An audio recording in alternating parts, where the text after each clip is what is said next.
পদ্ম হাজৰিকা ডাঙৰীয়া, অসম চৰকাৰৰ CID বিভাগৰ ADGP শ্ৰী মুন্না গুপ্তা ডাঙৰীয়া, সাংস্কৃতিক পৰিক্ৰমা বিভাগৰ প্ৰধান সচিব কল্যাণ চক্ৰৱৰ্তী ডাঙৰীয়া, শোণিতপুৰ আৰু বিশ্বনাথ জিলাৰ আয়ুক্ত আৰক্ষী অধীক্ষকসকল, আমাৰ চতিয়া পৌৰসভাৰ পৌৰপতিকে আদি কৰি সভাত উপস্থিত বিশিষ্ট মুক্তিযুঁজাৰুৰ পৰিয়ালবৰ্গ, আমাৰ সভাত উপস্থিত সুধীবৃন্দ, আইমাতৃ আৰু যুৱক যুৱতী বন্ধু বান্ধৱীসকল,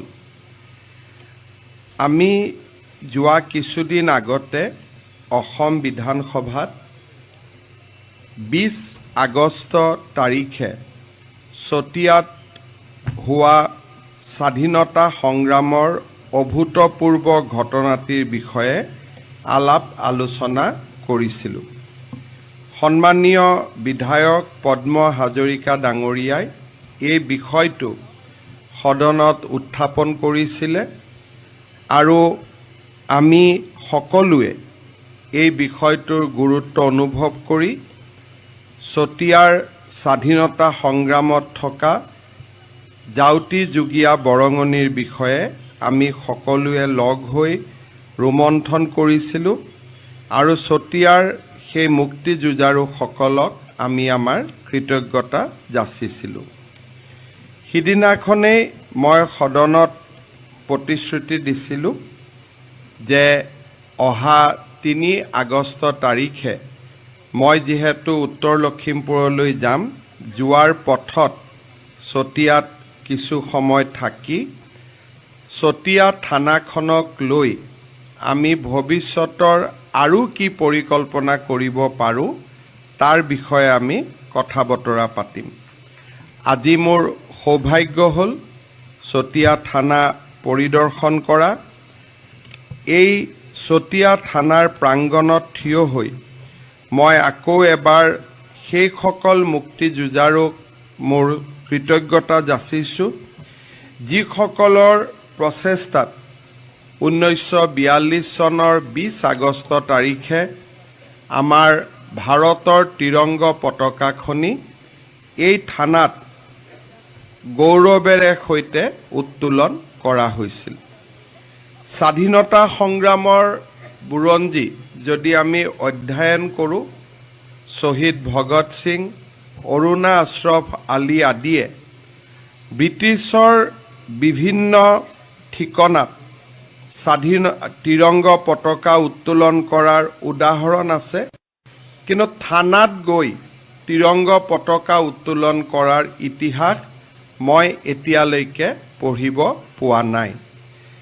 সেই দৃষ্টিকোণৰ পৰা আমি নিশ্চিতভাৱে ক'ব লাগিব যে 20 আগষ্টত চতিয়া থানাত উত্তোলিত হোৱা স্বাধীনতাৰ বা আমাৰ জাতিৰ ত্ৰিৰংগ পতাকাখনে স্বাধীনতা সংগ্ৰামৰ ঘটনা প্ৰবাহত এক বিশাল প্ৰভাৱ পেলাইছিলে। পৰৱৰ্তী সময়ত 20 ছেপ্টেম্বৰ তাৰিখে গহপুৰ আৰু ঢেকিয়াজুলি থানাত সংঘটিত হোৱা ঘটনাৰাজিৰ বিষয়েও আমি অৱগত। শ্বহীদ কনকলতাৰ পুণ্য স্মৃতিত আমি গহপুৰত এখন ৰাজ্যিক বিশ্ববিদ্যালয় স্থাপনৰ ভাৱেও আমি আগবাঢ়ি গৈছোঁ আৰু এই ধৰণেই স্বাধীনতা সংগ্ৰামৰ বিভিন্ন স্থানসমূহক আমি বিভিন্ন ধৰণে ইতিহাসৰ পাতত ৰাখি যাবলৈ আমি চেষ্টা কৰিছোঁ। আমাৰ চৰকাৰে যোৰহাটত 1942 চনৰ স্বাধীনতা আন্দোলনৰ সময়ত আমাৰ ৰাজ্যৰ প্ৰায়বিলাক প্ৰবীণ স্বাধীনতা সংগ্ৰামী সেই সময়ত যোৰহাটত কাৰাৰুদ্ধ হৈছিল। শ্বহীদ কুশল কোঁৱৰক যোৰহাটতে ফাঁচী কাঠত ব্ৰিটিছে ওলমাইছিলে। সেই থানাখনো এতিয়া, সেই জেলখনো আমি এতিয়া জেলৰ পৰা উলিয়াই আনি স্বাধীনতা সংগ্ৰামৰ স্মৃতি ৰোমন্থন কৰিব পৰাকৈ এখন ঐতিহ্য ক্ষেত্ৰলৈ ৰূপান্তৰ কৰাৰ কাম আমি হাতত লৈছোঁ। চতিয়াৰ ক্ষেত্ৰত মই ভাবোঁ যে আমি ইতিমধ্যে 20 আগষ্ট দিনটো চতিয়া দিৱস হিচাপে পালন কৰাৰ এটা উজ্জ্বল পৰম্পৰা 1920 চনৰ পৰা আৰম্ভ কৰিছোঁ।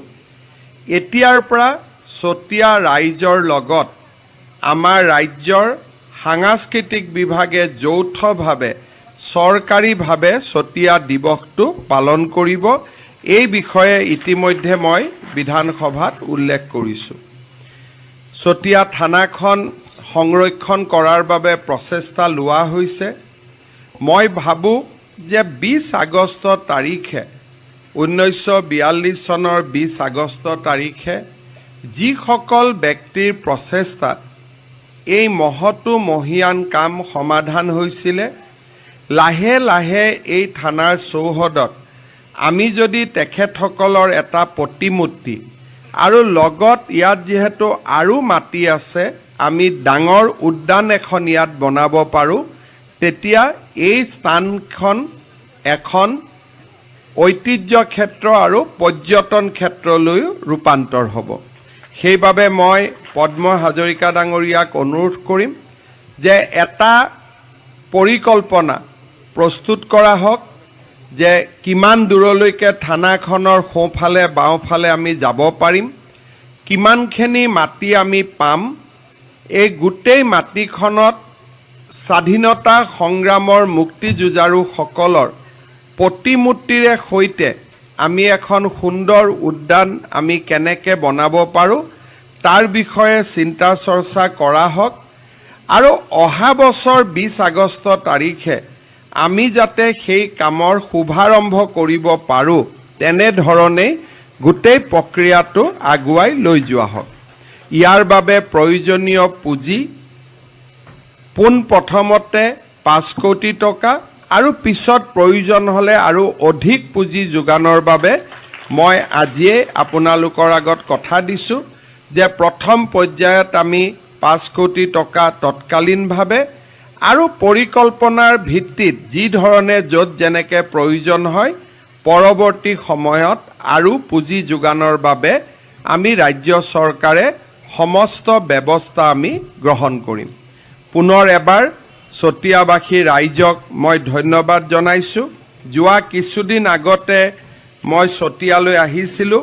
সেই দিনাখনো যিকেইটা আঁচনিৰ কথা আমি ঘোষণা কৰি গৈছিলোঁ, এই গোটেইকেইটা আঁচনিৰ কাম ইতিমধ্যে ৰাজ্য চৰকাৰে আগবঢ়াই লৈ গৈছে।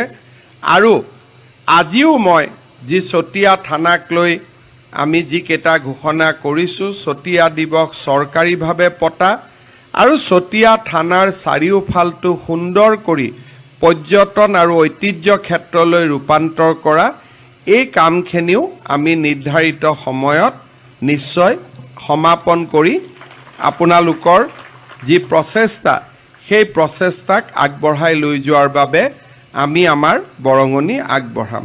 পুনৰ এবাৰ মই চতিয়াবাসী ৰাইজক এই গৌৰৱময় দিনটোত অভিনন্দন জনাইছোঁ। চতিয়া সমষ্টিৰ বিধায়ক নদুৱাৰ সমষ্টিৰ বিধায়ক পদ্ম হাজৰিকা ডাঙৰীয়াক অভিনন্দন জনাইছোঁ। ৰঞ্জিত দত্ত ডাঙৰীয়াক ধন্যবাদ জনাই মই মোৰ বক্তব্যৰ সামৰণি মাৰিছোঁ। ধন্যবাদ। জয় হিন্দ, বন্দে মাতৰম।